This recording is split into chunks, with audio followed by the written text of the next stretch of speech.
Bill? A little more. The sphincters pretty much take a vacation. Alright.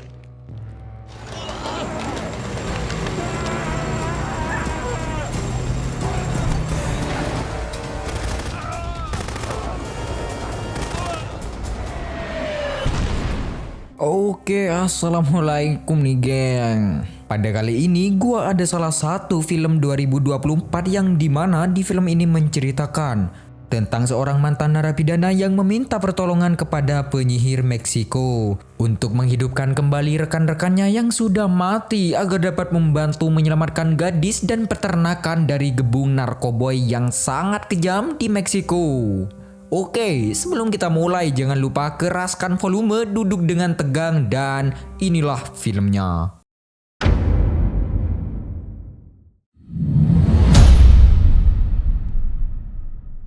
Cerita dimulai di pagi hari yang cerah, tepatnya di sebuah peternakan yang pemiliknya bernama Mateo. Saat itu, Mateo sedang memanjat tiang untuk menjalankan kitiran miliknya. Tapi tiba-tiba ia melihat rombongan mobil yang datang ke arah rumahnya. Mateo langsung turun untuk mengambil pistol yang ia sembunyikan di dalam kolam. Carmela, istri Mateo, juga keluar dari rumah karena penasaran dengan rombongan mobil tersebut. Saat hendak bertanya kepada Mateo, Carmela malah disuruh untuk diam dan pergi ke belakang. Setibanya rombongan itu berhenti di depan rumah. Keluarlah Abuelo, sang penguasa kota Meksiko. Abuelo lalu menghampiri Mateo yang terlihat sangat gugup dan canggung. Telah selesai basa-basi, Abuelo kemudian ingin tahu apa jawaban Mateo soal peternakan yang akan ia ambil alih. Dikarenakan peternakan ini adalah warisan dari leluhurnya, Mateo pun secara halus menolak tawaran tersebut. Namun Abuelo yang terkenal kejam langsung mendekati Mateo dan dengan cepat melayangkan pisau ke perut Mateo hingga tewas.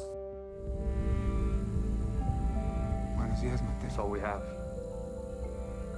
But that's worth a lot more than money.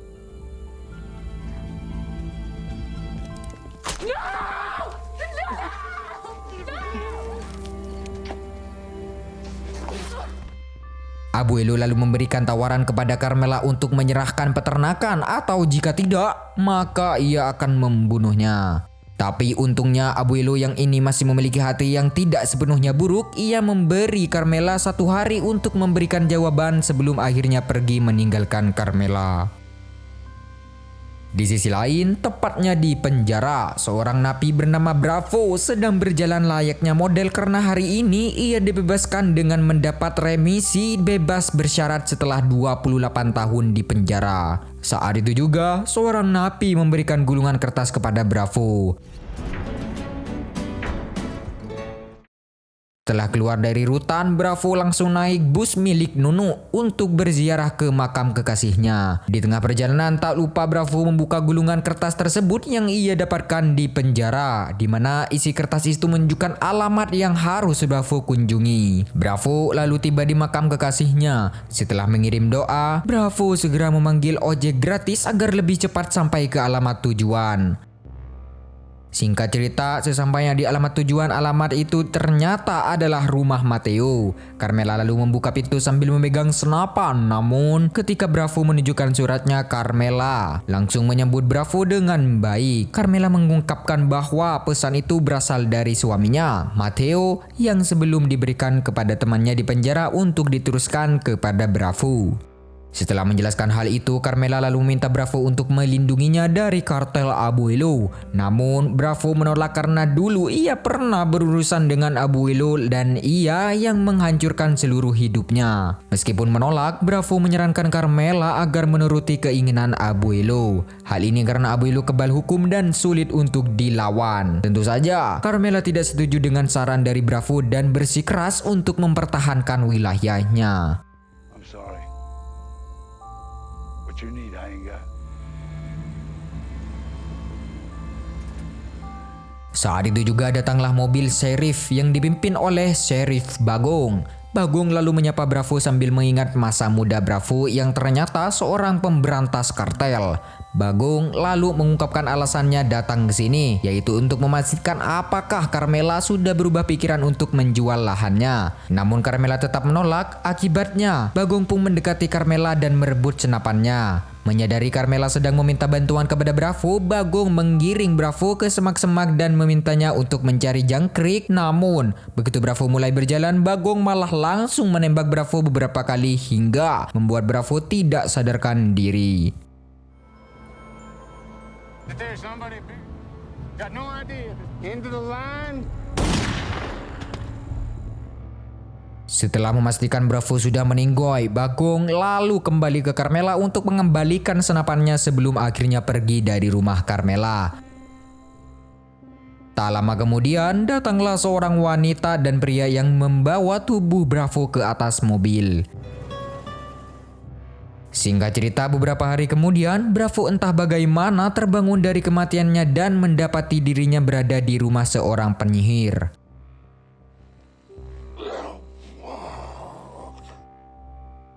Saat itu juga penyihir pulang dari pasar dan melihat Bravo sudah sadar. Ia pun segera menyapa Bravo dan sedikit bercerita tentang dirinya. Penyihir itu juga memperkenalkan Bravo kepada Miguel, seorang pria yang sudah mati, tetapi dihidupkan kembali menggunakan mantra khusus, sehingga Miguel kini menjadi mayat hidup yang tidak akan bisa mati lagi. Setelah Miguel membubuk-bungu, si penyihir mengambil sebuah jarum pentul lalu menusuk lengan Bravo. Hal ini untuk membuktikan kalau Bravo masih hidup dan bukan mayat seperti Miguel.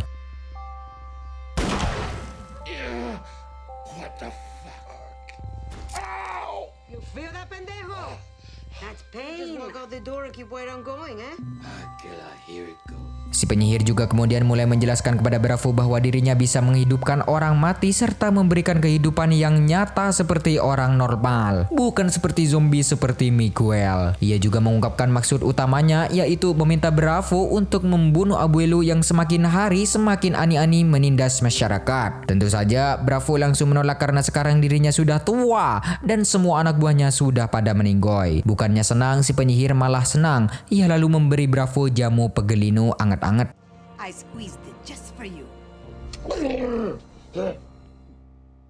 Setelah itu, penyihir menyuruh Miguel mengambil jimat dari suku Aztec yang sudah dibacakan mantra. Si penyihir kemudian menjelaskan tentang tutorial menghidupkan orang mati, yaitu dengan cara menggores kulit menggunakan jimat dan lalu meneteskan darahnya ke orang mati yang ada di dalam kuburan. Dengan jimat ini, Bravo bisa membangkitkan teman-temannya Bravo yang sudah meninggoy untuk dijadikan sebuah tim melawan Abuelo. Setelah tahu caranya, Bravo pun meminta kunci kolbak dan membawa Miguel untuk menemaninya menuju kuburan.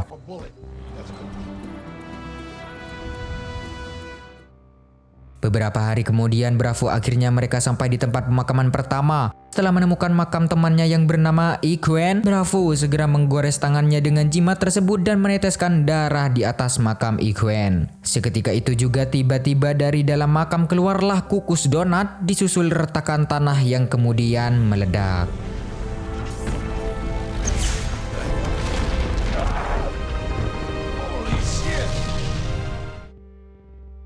Setelah ledakan mereda, muncullah Iguen yang terbaring di atas makam. Iguen lalu bangun dan melihat sekelilingnya. Wait a minute. Bukannya senang dihidupkan kembali, Iguen malah ingin menyerang Bravo. Tapi Bravo langsung menghentikan Iguen dengan sebuah kop sekop. Bravo lalu meminta Iguen untuk tenang dan mengatakan bahwa dirinya terpaksa menghidupkan Iguen karena ada pekerjaan penting untuknya. Mendengar hal ini, Iguen jadi bingung, tidak percaya dan dia tidak ingin bekerja untuk siapapun. Tetapi Bravo langsung memberitahu bahwa Iguen akan terbakar jika terkena sinar matahari pagi hari di hari ketujuh.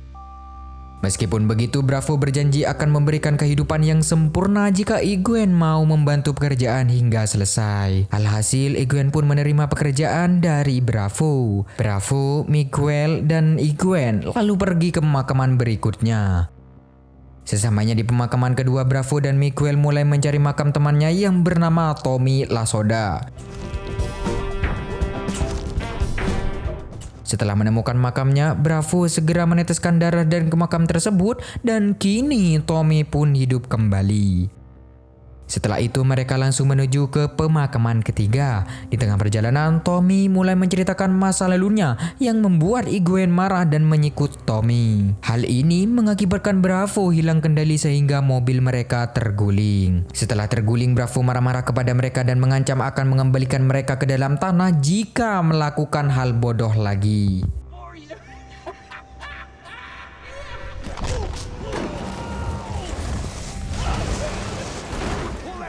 And I'm putting you both back in the ground. Sementara itu, di sisi lain Carmela yang nampak gelisah meminta pertolongan kepada sepupunya yang bernama Bibu. Tetapi bukannya memberikan pertolongan, Bibu malah menyarankan Carmela untuk meninggalkan peternakan. Carmela pun menolak dan tetap berniat melawan Abuelo bersama neneknya. Gracias. Gracias.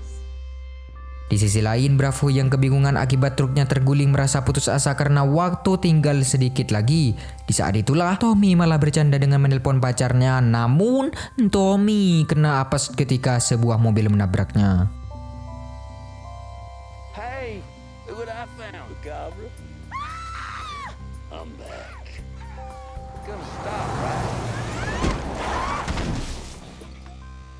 Melihat sopir mobil tersebut berhenti dan ketakutan, Bravo pun mendekati sopir itu serta memanfaatkan keadaan untuk mencuri mobilnya. Setelah berhasil membawa pergi mobil, Bravo langsung menuju pemakaman berikutnya. Di tengah perjalanan, Tommy bertanya siapa lagi yang akan Bravo hidupkan. Bravo pun menjawab Quasimodo karena ia tahu mana makamnya. Setelah sampai di makam, Bravo mulai menghidupkan Quasimodo yang muncullah Quasimodo yang memakai kostum mirip Rey Mysterio.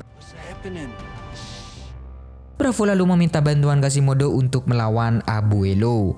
Quasimodo kemudian mengungkapkan bahwa dirinya akan membantu Bravo asalkan Bravo mau menghidupkan kekasihnya yang bernama Dolores, yang dimana kebetulan makamnya tepat ada di sampingnya. Ia juga menjelaskan bahwa Dolores adalah petarung hebat yang mampu membunuh banyak orang. Menyadari hal itu, Bravo akhirnya setuju dan mulai menghidupkan Dolores.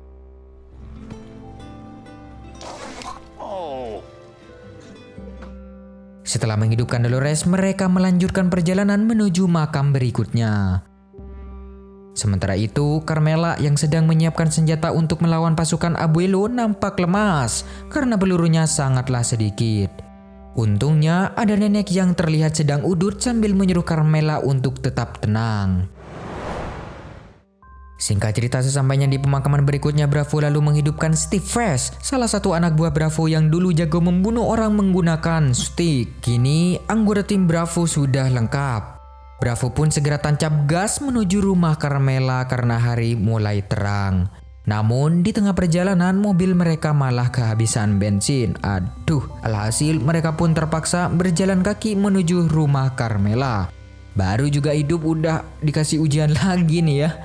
Di pagi hari, Sheriff Bagong dan pasukan Abuelo akhirnya tiba di rumah Carmela. Setelah itu, Bagong bertanya kepada Carmela untuk menentukan pilihannya. Karena tak ada jawaban dari Carmela, Bagong hendak bertanya untuk terakhir kalinya. Namun, sebelum sempat selesai berbicara, tiba-tiba Bagong ditembak tepat di kepala oleh nenek Carmela yang ternyata seorang pro player FF. This time, do you accept his...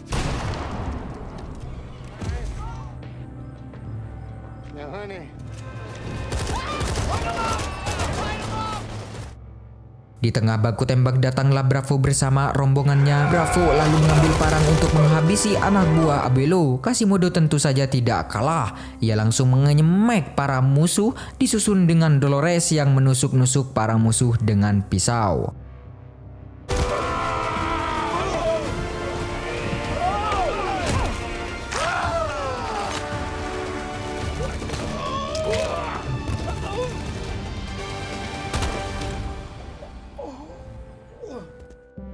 Setelah berhasil membuat anak buah Abuelo kabur, Carmela keluar dengan wajah senang bercampur takut melihat tim Bravo yang merupakan mayat hidup. Mereka semua kemudian masuk ke dalam rumah tersebut. Di dalam rumah, Egwene mengira tugas sudah selesai. Ia pun menagih janji Bravo tentang kehidupan yang nyata. Namun, Bravo menjelaskan bahwa ini belum berakhir karena Abuelo pasti akan datang lagi bersama pasukannya. Setelah berdebat cukup lama, akhirnya mereka semua bersedia ikut Bravo untuk melawan Abuelo.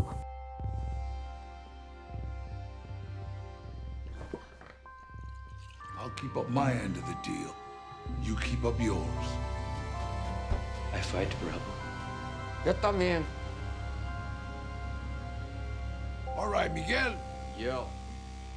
Di sisi lain, Abuelo yang sedang diukur tensinya sambil ngopi bersama Kim Chil dibuat kesal oleh anak buahnya yang datang membawa berita kegagalan dalam membunuh Carmela. Abuelo lalu bertanya berapa jumlah anggota Bravo. Si anak buahnya mengatakan bahwa ini bukan masalah jumlah, tetapi keanehan di mana anak buah Bravo sama sekali tak bisa mati meski dibrodong peluru. Bukannya berpikir jernih, Abuelo malah dengan sombongnya menunjukkan hasil buruannya dan berkata bahwa semua orang yang ada di bumi pasti dapat dihentikan. Anak buahnya yang mencoba meyakinkan Abuelo lagi, tetapi Abuelo malah menembak anak buah tersebut. I mean, we couldn't. There was just nothing we could do. Go on. Not this.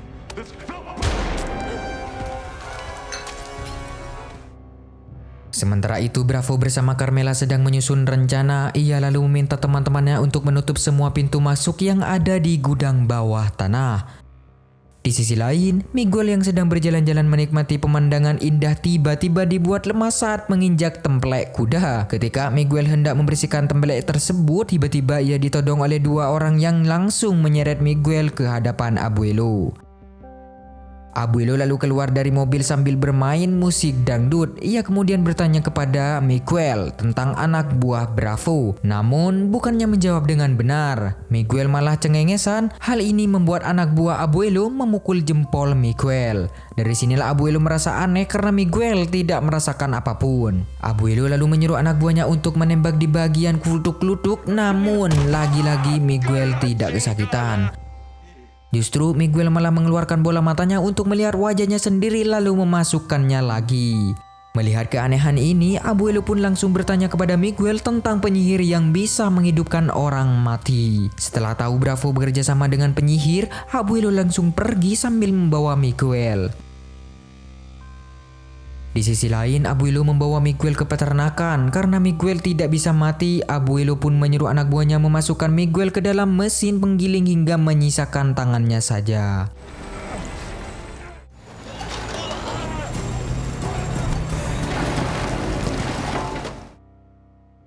Singkat cerita, Stickface yang sedang berjaga di luar tiba-tiba melihat ada mobil yang datang. Ia pun segera memberitahu rekan-rekannya untuk berkumpul. Di saat itulah, mereka melihat penyihir keluar dari mobil sambil meminta tolong kepada Bravo. Bravo lalu keluar menghampiri si penyihir. Betapa terkejutnya Bravo saat menemukan tubuh penyihir dipasangi bom oleh Abuelo. Hal ini membuat Bravo teringat tentang kekasihnya. Si penyihir mengatakan bahwa Abuelo menginginkan Bravo dan berharap dirinya bisa diselamatkan. Ketika Bravo melihat Abuelo, ia langsung terbayang kejadian 28 tahun lalu.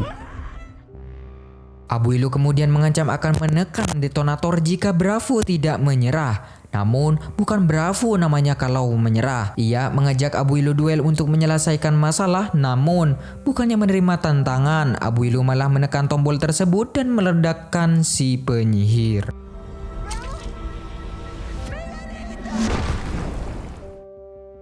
Para zombie yang melihat itu pun merasa sedih karena kesempatan hidup kembali sudah berakhir. Bravo yang marah kemudian merebut senjata dan segera menghabisi para pengawal Abuelo. Sayangnya, Abuelo berhasil melarikan diri.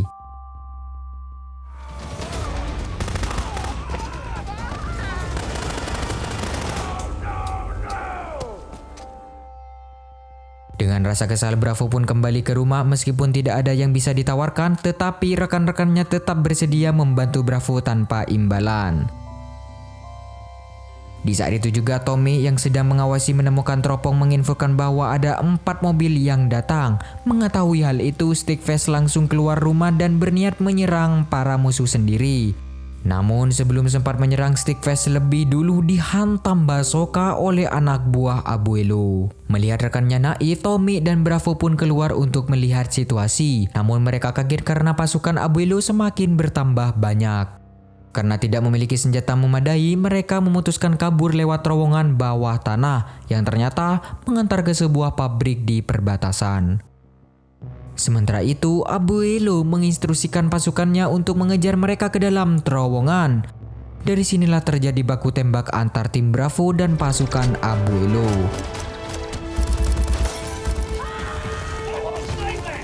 Dalam baku tembak tersebut banyak pasukan Abuelo yang hancur. Hal ini membuat Abuelo kesal yang memutuskan pergi dari tempat itu. Namun tanpa ia sadari, potongan tangan Miguel ikut masuk ke dalam mobilnya. Sementara itu, Bravo mulai khawatir karena pasukan musuh terus terlalu banyak berdatangan. Akhirnya, Bravo memutuskan untuk meledakkan terowongan beserta dirinya. Namun, semua teman-temannya menolak dan malah meminta Bravo pergi untuk melanjutkan hidupnya. Setelah Bravo pergi, para zombie secara bersamaan meledakkan dirinya hingga meruntuhkan terowongan tersebut.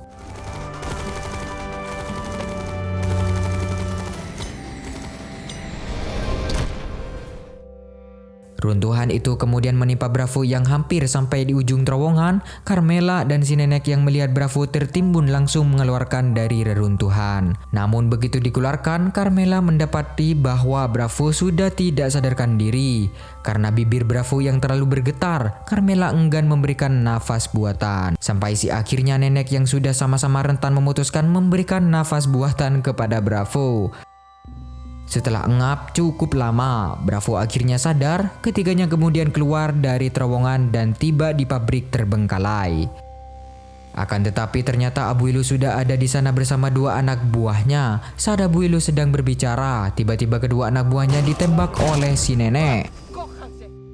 Mengetahui hal itu, Abuelo mengambil senjata dan bersiap membidik Carmela. Bravo mencoba bernegosiasi tetapi Abuelo menolak, namun tiba-tiba potongan tangan Miguel merayap ke dalam celana Abuelo dan mencubit menggelitik hingga memecahkan imbronnya. I've already died twice today.